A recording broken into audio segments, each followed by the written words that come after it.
அனைவருக்கும் வணக்கம். நான் உங்கள் ஜோதிட சதா.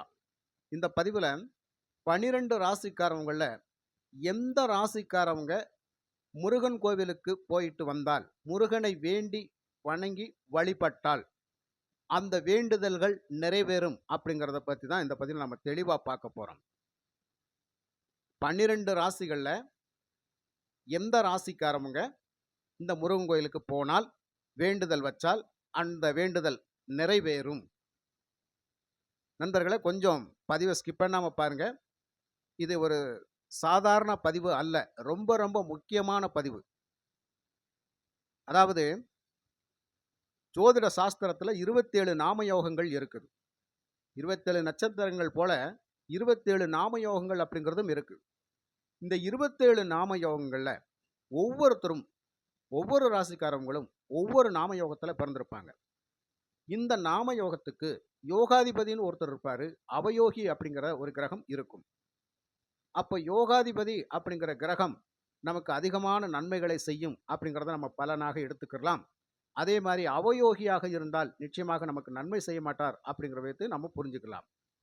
அப்போ ஒருவருக்கு யோகாதிபதியினுடைய தசாபுத்திகள் நடக்கின்ற காலத்தில் அவங்க மேலும் மேலும் வாழ்க்கையில் முன்னுக்கு வந்துக்கிட்டே இருக்கக்கூடிய அமைப்பில் இருப்பாங்க. அவயோகி தசாபுத்திகள் போயிட்டு இருந்துச்சு அப்படின்னு சொன்னால் நிச்சயமாக வாழ்க்கையில் நிறைய கஷ்டங்களை சந்திச்சுக்கிட்டு இருப்பாங்க. லக்னாதிபதி வலிமையாக இருக்க வேண்டும் அப்படிங்கிறதும் சொல்றோம். அப்ப லக்னாதிபதி வலிமையாக இருந்தாலும் நமக்கு நல்ல விஷயம்தான். ராசியாதிபதி வலிமையாக இருந்தாலும் நமக்கு நல்ல விஷயம்தான். ஆனால் இவர்கள் இருவரும் இந்த யோகாதிபதியினுடைய நட்சத்திரத்திலேயோ இருந்தால் நிச்சயம் நல்ல பலனை கிடைக்கும். அவயோகியினுடைய நட்சத்திரத்தில் போனால் நிச்சயமாக நல்லது நடக்காது அப்படிங்கிற விஷயம். அப்போ இந்த 27 நாமயோகங்கள்ல ஒரு 3 நாமயோகக்காரவங்களை பற்றி தான் இந்த பதிவில் நம்ம பார்க்க போறோம். இந்த 3 நாமயோகங்கள்ல முதலாவதாக வரக்கூடிய நாமயோகம் சுகர்மம் நாமயோகம். உங்க ஜாதகத்துல நீங்க செக் பண்ணி பாருங்க. அதுல நாமயோகம் அப்படின்னு சொல்லி எழுதி இருக்கும். அந்த நாமயோகத்துல சுகர்மம் அப்படின்னு சொல்லி இருக்கான்னு பாருங்க. நிச்சயமாக சுகர்மம் நாமயோகத்தில் நீங்கள் பிறந்திருந்தால் உங்களுக்கு செவ்வாய் தான் யோகாதிபதி.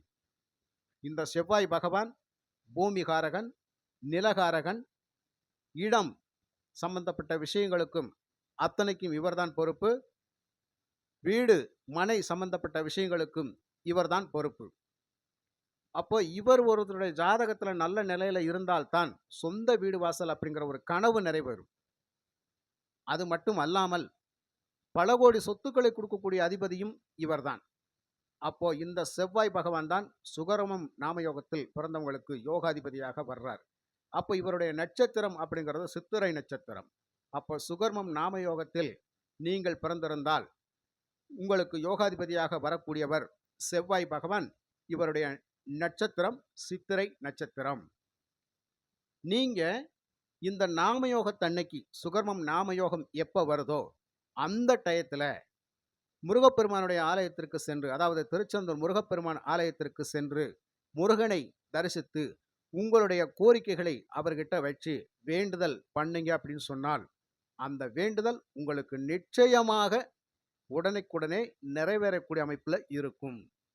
ஆக எல்லாரும் எல்லா கோயிலுக்கும் போகலாமுங்க.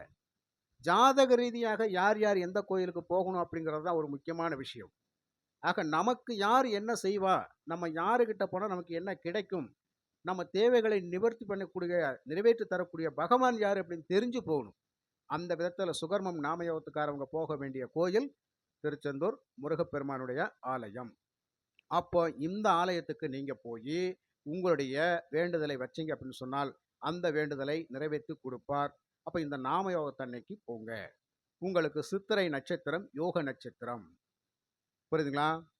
அடுத்ததாக சித்தி நாமயோகத்தில் பிறப்பவர்கள். இப்போ உங்க ஜாதகத்துல நீங்க பாருங்க, சித்தி நாமயோகத்துல நாம பிறந்திருக்கோமான்னு பாருங்க. அந்த சித்தி நாமயோகம் அப்படின்னு சொல்லி எழுதியிருந்தால் அந்த சித்தி நாமயோகத்தினுடைய அதிபதி யோகாதிபதி அப்படிங்கிறவர் வந்து செவ்வாய் பகவான் தான். அப்போ உங்களுக்கும் செவ்வாய் யோகாதிபதி.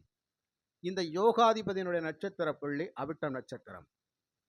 உங்களுடைய ஜாதகத்தில் செவ்வாய் மிகவும் வலிமையாக இருந்துவிட்டால் நிச்சயமாக செவ்வாய் தசை நடக்கின்ற பொழுது அவர் உங்களுக்கான சொத்து பத்து நிலம் பலம் சம்பந்தப்பட்ட அத்தனை விஷயங்களையும் கொடுத்து உங்களை மேலும் மேலும் பல சொத்துக்களுக்கு அதிபதியாக்குவார். அப்போ நீங்கள் சென்று வணங்கி வழிபடக்கூடிய முருகனுடைய ஆலயமும் திருச்செந்தூர் முருகப்பெருமான் ஆலயம்தான். அப்போ இந்த சித்தி நாமயோகம் எப்ப வருதோ, அந்த நாமயோகத்தன்னைக்கு நீங்க முருகப்பெருமானை போய் பார்த்து தரிசனம் பண்ணி, உங்க வேண்டுதல்கள வச்சீங்கன்னு சொன்னால், நிச்சயமாக நிறைவேற்றி கொடுப்பார். அதே மாரி 3வது நாமயோகமாக பிராமியம் நாமயோகம். நீங்க பிராமியம் நாமயோகத்தில் பிறந்திருந்தால், உங்களுக்கு யோகாதிபதின்னு சொல்லக்கூடியவர் செவ்வாய் பகவான். உங்களுக்கு யோகாதிபதி செவ்வாய் பகவான். இந்த செவ்வாய் பகவானுடைய நட்சத்திரம் மிருகசீரிஷம் நட்சத்திரம். இந்த மிருகசீரிடம் நட்சத்திரம் அப்படிங்கிறது உங்களுக்கு யோக நட்சத்திரம். அப்போ இந்த பிராமியம் நாமயோகத்தில் பிறந்த நீங்க, இந்த பிராமியம் நாமயோகம் எப்ப வருதோ, அந்த நாமயோகத்துல போய் முருகப்பெருமானை தரிசித்து வந்தால், உங்களுடைய கோரிக்கைகளை வச்சு வணங்கி வழிபடுகின்ற பொழுது, அந்த முருகப்பெருமான் உங்களுக்கு அதை நிறைவேற்றி கொடுப்பார் அப்படிங்கிறது முக்கியமான விஷயம். ஆக ஜோதிடத்தில் நிச்சயமாக இந்த நாம யோகங்கள் ரொம்ப ரொம்ப முக்கியமான விஷயம்ங்க. 27 நட்சத்திரங்கள் மாறியாவும் இந்த நாம யோகங்களும் நமக்கு ஒரு முக்கிய பங்காற்றக்கூடியது. அதனால நாம யோகத்தை மறக்காதீங்க. இப்போ உங்க நாம யோகத்தினுடைய அதிபதிகள் யாரு அப்படின்னு பாருங்க. யோகாதிபதிகள் யாருன்னு பாருங்க. அந்த யோகாதிபதிகளுடைய கோவில்கள் எது அப்படின்னு சொல்லி பார்த்து நீங்க தெரிஞ்சுக்கங்க. முறையான வழிபாடு அப்படிங்கிறது அந்த நாம யோகத்தன்னைக்கு உங்களுக்கான யோக கோயில்களுக்கு நீங்க போயிட்டு வந்தா தான் உங்க வாழ்க்கையில நீங்க நினைச்ச மாதிரி சகல விதத்திலையும் நன்மைகள் பெற்று வளமுடன் வாழ முடியும். அது அல்லாமல் நாம இந்த நாம யோகத்துல பிறந்துட்டு திருப்பதிக்கே போயிட்டு போயிட்டு வந்தோம்னு வச்சுங்க, எத்தனை தடவை போனாலும் நமக்கு அந்த பலாபலன் கிடைக்க போறது இல்லை. திருப்பதி சென்று வந்தால் திருப்பம் நேரும் அப்படின்னு சொல்லி நாம போவோம். இல்லையா, வேற ஏதாவது ஒரு கோயிலை நம்ம மனசுல நினைச்சிட்டு அங்க போவோம். நிறைய ஆலயங்களுக்கு மாலையை போட்டுக்கிட்டு பயணம் ஆவோம்.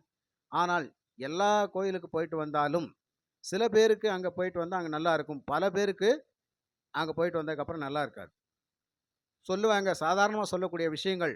நானும் திருப்பதிக்கு ஒரு 10 வருஷம் 15 வருஷமா போயிட்டு இருக்கிறேன். ஐயப்பனுக்கு மாலை போட்டு 10 வருஷம் 15 வருஷமா போயிட்டு இருக்கிறேன். எதுவுமே நமக்கு நல்லதா இதுவரைக்கும் நடந்ததே கிடையாது. அதனால மனம் வெறுத்து போய் விட்டுட்டேன்னு சொன்னவங்கலாம் நிறைய பேர் இருப்பாங்க. சில பேர் வாழ்நாள் உள்ள வரை போய்கிட்டே இருப்போம். எது எப்படியோ நடக்கிறது நடக்கட்டும். பகவான் பார்த்து எப்போ வேணாலும் என்ன வேணாலும் கொடுக்கட்டும் அப்படின்னு சொல்லி போயிட்டு இருப்பாங்க. ஆக ஆலயங்களுக்கு போறது தப்பு இல்லைங்க. எந்த தெய்வத்தினாலும் வணங்கலாம். நமக்கு யோகத்தை தரக்கூடிய தெய்வங்கள் யாரு அப்படிங்கிறத தான் நாம முறையான வழிபாடு பண்ணணும். சரிங்களா? அப்போ யாருகிட்ட போனா நமக்கு என்ன கிடைக்கும் அப்படிங்கிற விஷயத்த நல்லா தெரிஞ்சுக்கலாம். ஆக செவ்வாய் பகவான் அப்படிங்கிறவரு உங்களுடைய ஜாதகத்துல சகோதரகாரகன், பெண்களா இருந்தால் கணவன், அதே மாதிரி வீடு, மண்மனை சம்பந்தப்பட்ட விஷயங்கள், ரியல் எஸ்டேட் சம்பந்தப்பட்ட விஷயங்கள், புரியுதுங்களா, விவசாய நலம் சம்பந்தப்பட்ட விஷயங்கள், மருத்துவத்துறையில ரத்தத்தை சொல்லக்கூடிய விஷயங்கள், ரத்த வங்கிகளை சொல்லக்கூடிய விஷயங்கள், மின் உபகரணங்களை சொல்லக்கூடிய விஷயங்கள், கட்டுமான பொருட்களை சொல்லக்கூடிய விஷயங்கள், மிலிட்ரி இராணுவம் சம்பந்தப்பட்ட விஷயங்களை சொல்லக்கூடியவர்கள், காவல்துறை சம்பந்தப்பட்ட விஷயங்களை சொல்லக்கூடியவர்கள். ஆக இந்த மாதிரியான செவ்வாயினுடைய காரகத்துவங்கள் அதிகமாக இருக்கிறதுக்கு இந்த செவ்வாய் தான் யோகாதிபதியாக இருக்கின்ற பொழுது, முருகன் அசுரனை வென்றார் அல்லவா, யாரையும் எதிர்த்து போரிட்டு வெற்றி பெற முடியும் அப்படிங்கிற ஒரு தன்னம்பிக்கையை நமக்கு கொடுக்கக்கூடிய பகவான் முருகப்பெருமான். ஆக உங்களுக்கு சுகர்மம் நாமயோகம், சித்தி நாமயோகம், பிராமியம் நாமயோகத்தில் பிறந்திருந்தால் உங்களுக்கு முருகப்பெருமான் தான் முக்கிய கடவுள் அப்படிங்கிறத நீங்க மனசுல வச்சுக்கங்க. ஆக உங்களுடைய நாமயோகங்கள் எப்ப வருதோ அந்த நாமயோகங்கள்ல போய் முருகப்பெருமானை தரிசித்து வந்தால் நிச்சயம் வாழ்க்கையில் எல்லா வளமும் பெற்று வாழலாம். ஆக நிறைய அதிர்ஷ்ட வாய்ப்புகளை எல்லாம் கொடுத்து மேன்மேலும் நமக்கு சொத்து பத்துகளை கொடுத்து நம்மளை கோடீஸ்வரனாக வாழ வைக்கக்கூடிய அதிபதி செவ்வாய் பகவான். நிச்சயம் செவ்வாய் பகவான் அப்படிங்கிற போது முருகப்பெருமானை தரிசித்து வணங்கி வழிபட்டு மென்மேலும் சகல சௌபாக்கியங்கள் பெற்று பெருவாழ்வு வாழ வாழ்த்துக்கள் கூறி விடைபெறுகிறேன். மற்றும் ஒரு நல்ல பதிவில் உங்களை நான் சந்திக்கின்றேன். நன்றி, வணக்கம்.